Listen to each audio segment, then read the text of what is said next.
लोगों ने पिछले वीडियो में शब्द पढ़ लिया था, शब्द के भेद पढ़ लिया था।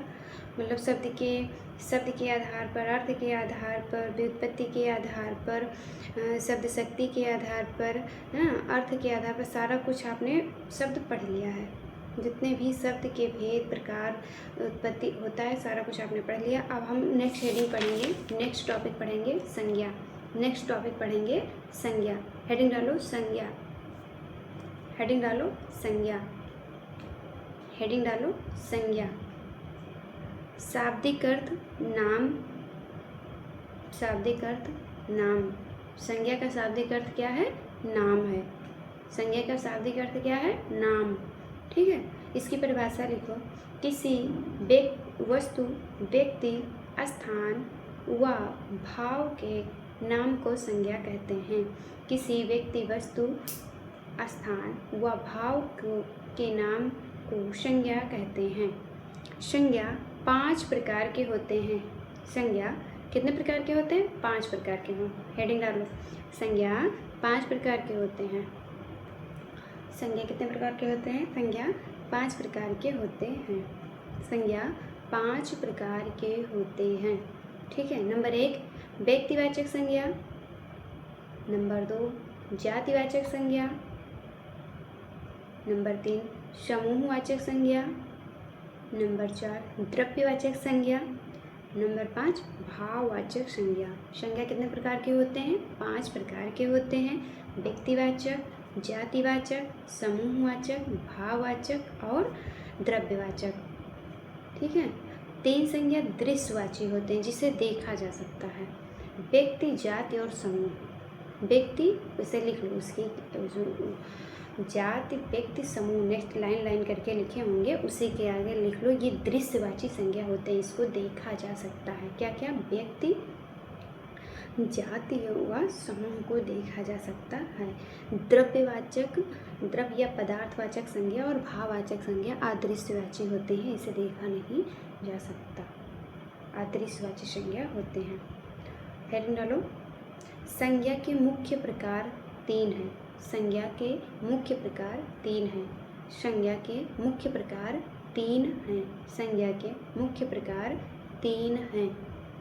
संज्ञा के मुख्य प्रकार 3 हैं। नंबर 1 व्यक्तिवाचक संज्ञा, जातिवाचक संज्ञा, भाववाचक संज्ञा। मूल कितने हैं? 3 हैं। कौन कौन से?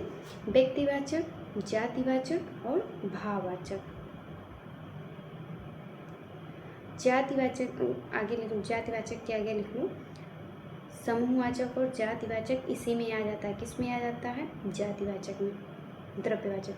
जो 5 प्रकार की संज्ञा ऊपर बताए हैं वो तो है ही हैं, लेकिन मूल रूप से नहीं, मुख्य 3 ही होती हैं। जातिवाचक, व्यक्तिवाचक और भाववाचक। व्यक्तिवाचक, जातिवाचक और भाववाचक, ये 3 मूल संख्या यानी मुख्य प्रकार से होती हैं। जो जातिवाचक संज्ञा है उसी में समूहवाचक और द्रव्यवाचक संज्ञा आ जाती है।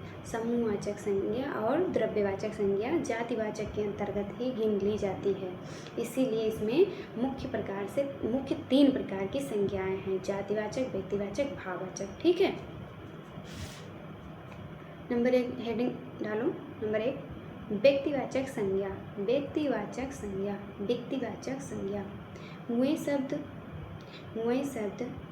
जिससे किसी एक व्यक्ति, एक वस्तु, एक स्थान का बोध कराए वह व्यक्तिवाचक संज्ञा कहलाता है। जिससे वह शब्द जिससे किसी एक व्यक्ति, एक वस्तु, एक स्थान का बोध कराएं वे व्यक्तिवाचक संज्ञा कहलाती हैं। वे व्यक्तिवाचक संज्ञा कहलाती हैं। जैसे पॉइंट कर करके लिखते रहिएगा। व्यक्तियों के नाम, व्यक्तियों के नाम, उसके आगे लिखो नेहा, रमेश, सीमा, सरिता आदि। नेहा, रमेश, सीमा, सरिता आदि। एक व्यक्ति का नाम लिया जा रहा था, यहाँ पे व्यक्तिवाचक संज्ञा। वस्तुओं के नाम, अगली पॉइंट, वस्तुओं के नाम रामायण, महाभारत, एलजी टीवी, कुरान इत्यादि आदि।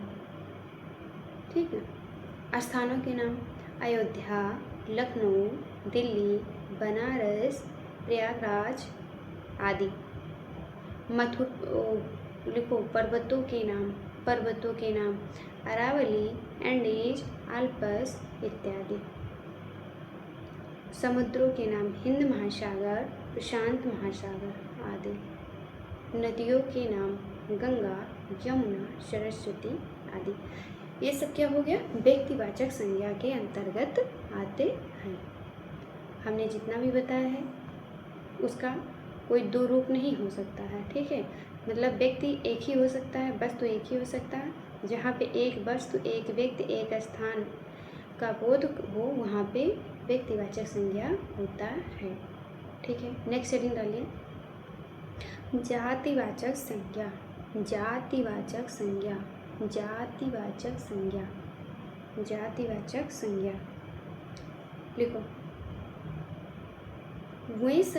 वे विकारी शब्द जिससे किसी जाति या वर्ग का बोध हो जातिवाचक संज्ञा कहते हैं। जातिवाचक संज्ञा कहते हैं। किसी व्यक्ति, वे विकारी शब्द किसी एक जाति या वर्ग का बोध होता है जातिवाचक संज्ञा कहते हैं। नंबर 1 लिखो पॉइंट करके। संबंध, संबंध के आगे लिखो माँ, बहन, नाना, नानी, जीजा इत्यादि। जानवरों से संबंधित गाय, भैंस, बकरी। अब जैसे माँ बहुत लोग की माँ हो सकती है। अगर स्पेशल किसी का नाम लेके नहीं कहा गया कि हाँ रीता की माँ, सीता की माँ, गीता की माँ, तब तक वो व्यक्तिवाचक में नहीं आएगा। माँ तो सबकी माँ है, बहुत सारी माएँ हैं, है ना। और जानवरों से संबंधित उसके आगे लिखो गाय बहुत सारी भैंस है, गाय बहुत सारी हैं, भैंस बहुत सारी हैं, बकरियां बहुत सारी हैं। स्पेशल किसी की नाम तो नहीं लिया जा रहा, तो यहाँ पे भी जातिवाचक होगा। व्यक्तिवाचक में स्पेशल नाम लिया जाता है। वस्तुओं, पुस्तक, किताब, टीवी। पुस्तक बहुत सारी पुस्तक है ना। कौन सी पुस्तक, आप एक विशेष पुस्तक, एक मतलब एक किसी पुस्तक का नाम लेके, जैसे हमारे पास एक प्रसार शिक्षा डॉक्टर वृंदा, तो ये व्यक्तिवाचक की हो जाएगी, ठीक है। जैसे हमारे पास एक पुस्तक है, क्या नाम है, एक पुस्तक है, दिखाते हैं, एक ये पुस्तक है, ये प्रसार शिक्षा, तो ये हो जाएगी क्या कहते हैं, व्यक्ति। डॉक्टर वृंदा की ये पुस्तक है, तो ये हो जाएगी व्यक्ति, ठीक है। अभी स्पेशल बहुत सारी पुस्तकें हो जिसकी स्पेशल नाम ना हो, जैसे अब ये एक रफ हो जाता है, ये रफ पेज हो जाएगा, ये जैसे एक ये स्टैंडर्ड है, तो ये जातिवाचक में आ जाएगा। इसमें स्पेशल है नहीं, बहुत सारे हैं ना, तो जातिवाचक में आ जाएंगे। मतलब जिसका एक स्पेशल हो तो वो क्या हो जाएगा, वो हो जाएगा क्या कहते हैं, व्यक्तिवाचक। जिसका कोई स्पेशल एक ही चीज़ ना हो उसे हो जाएगा जातिवाचक। ये पेन है, तो पेन स्पेशल अगर इस पर नाम नहीं लिखा हुआ है किसका है, तो ये हो जाएगा पेन है। हमने पेन का नाम ले लिया, बहुत सारी मेरे पास पेन है, ये पेन है, ये पेन है ना, बहुत सारी पेनें हैं और उसमें रखी हुई हैं, ये सब जातिवाचक में आ जाएंगे।